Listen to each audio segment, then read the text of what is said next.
O que será que um fazendeiro, um velho sábio e uma caixa misteriosa podem nos ensinar sobre sucesso nos investimentos? Eu sei, parece uma pergunta meio estranha, mas a resposta pode de verdade mudar a forma como a gente enxerga o mundo das finanças. Então, bora lá descobrir! Se queres que as coisas melhorem, deve-se acompanhá-las constantemente. Guardem bem essa frase. Ela é a chave, sabe? A chave para tudo que a gente vai conversar hoje. Parece simples, né? Mas o poder que ela tem é imenso. Principalmente quando a gente fala de dinheiro, de finanças.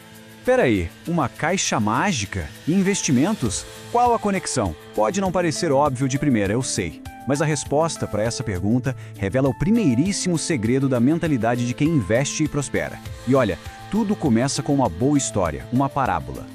Então, vamos para essa história.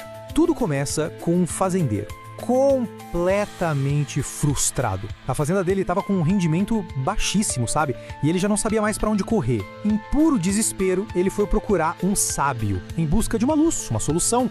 E o conselho do sábio foi, no mínimo, curioso.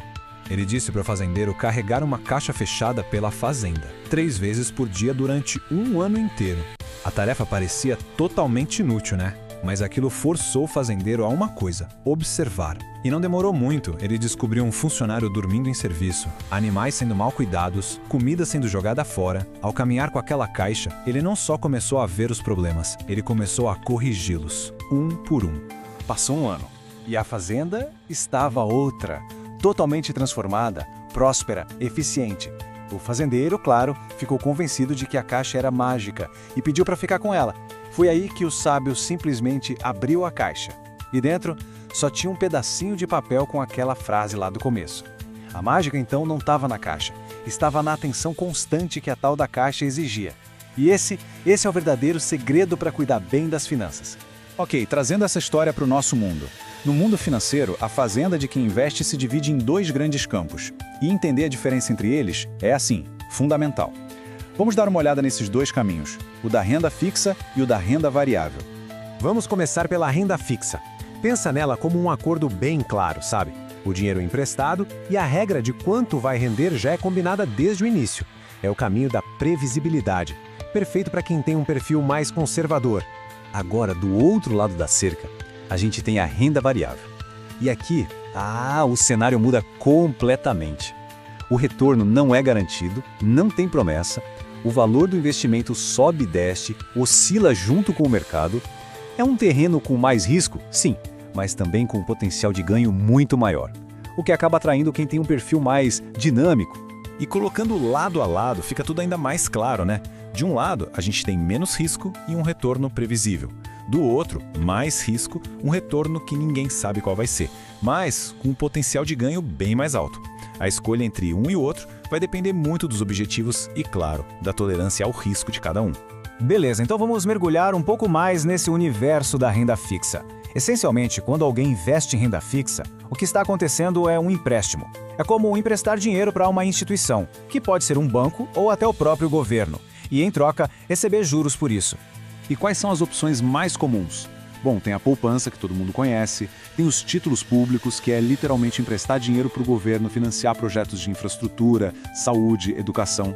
E tem os CDBs, que é quando o empréstimo vai para os bancos, e eles pagam juros por esse dinheiro. Agora, para quem já busca algo um pouquinho mais específico, existem outras opções. Por exemplo, LCI e LCA. O grande atrativo delas é a isenção de imposto de renda. E por quê? Porque elas financiam setores estratégicos, o imobiliário e o agronegócio. E tem também as letras de câmbio, que são emitidas por financeiras e, geralmente, pedem um valor inicial um pouco maior para investir. E aqui vem um ponto, olha, importantíssimo sobre segurança. O tal do FGC, o Fundo Garantidor de Créditos. Ele funciona basicamente como um seguro. Imagina que o banco onde o dinheiro está investido, seja num CDB ou na poupança, quebre. O FGC vai lá e garante o resgate desse dinheiro, até um certo limite, claro, é uma camada de proteção fundamental.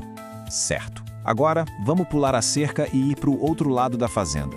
Aquele campo mais arriscado, mas que também pode ser muito mais fértil em potencial. Estou falando da renda variável. E o principal exemplo dela é, claro, o mercado de ações. E lá na Bolsa de Valores, existem vários estilos de operar. Tem o day trade, que é aquela busca por lucros bem rápidos comprando e vendendo no mesmo dia. Tem os investimentos de curto e longo prazo, que já pedem mais paciência, mais estudo. E tem também a estratégia focada em dividendos, que é basicamente receber uma parte dos lucros da empresa como se fosse um sócio mesmo.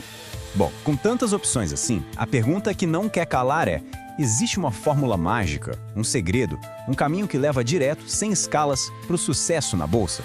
E a resposta, assim como na nossa história do fazendeiro, é não. Nenhuma dessas estratégias sozinha é uma garantia de sucesso. O sucesso vem de aplicar aquele princípio do sábio: acompanhar constantemente os investimentos, ajustar a rota quando precisar, corrigir os problemas, enfim, cuidar da fazenda financeira. Só que o mundo da renda variável não para nas ações, não. Existe uma fronteira digital, sabe, um território ainda mais volátil e imprevisível, que é o das criptomoedas. E a pioneira, a que abriu essa porteira toda, foi o Bitcoin. O Bitcoin é de fato uma revolução. Pensa só, é um dinheiro que é 100% digital e que não precisa de um banco nem de um governo para funcionar. As transações são feitas de pessoa para pessoa, direto pela internet. Isso pode cortar custos e eliminar um monte de barreiras. E para entender o potencial e o risco, basta olhar para este número. Em apenas 8 meses, lá em 2017, o Bitcoin teve uma valorização astronômica. Ele saltou de mais ou menos $1.000 para mais de $15 mil. É um exemplo extremo, mas que mostra bem a volatilidade desse mercado. Ufa! Percorremos um bom caminho, hein? A gente viu a parábola, explorou os diferentes tipos de plantações que podem existir numa fazenda de investimentos. Agora é hora de juntar tudo para tirar a lição final. Então, para dar aquela resumida, a gente tem a segurança da renda fixa com a proteção da FGC, tem os benefícios de imposto das LCs e LCAs, o alto potencial de retorno das ações e a volatilidade extrema do Bitcoin. Cada uma dessas opções tem o seu lugar, o seu canteiro nessa fazenda do investidor. E com isso, a gente volta lá para o começo. Porque não importa a escolha, sabe? Seja um CDB super seguro ou uma ação mais arriscada, o princípio é universal. O sucesso financeiro não é uma coisa que acontece, um evento. É um processo de atenção contínua. E no fim das contas, a pergunta mais importante não é qual o melhor investimento, é sobre agir. Então fica a reflexão. Depois de tudo isso, qual parte da nossa fazenda financeira está precisando de um pouco mais de atenção a partir de hoje? A resposta para essa pergunta, bom, ela é sempre o começo de uma grande jornada.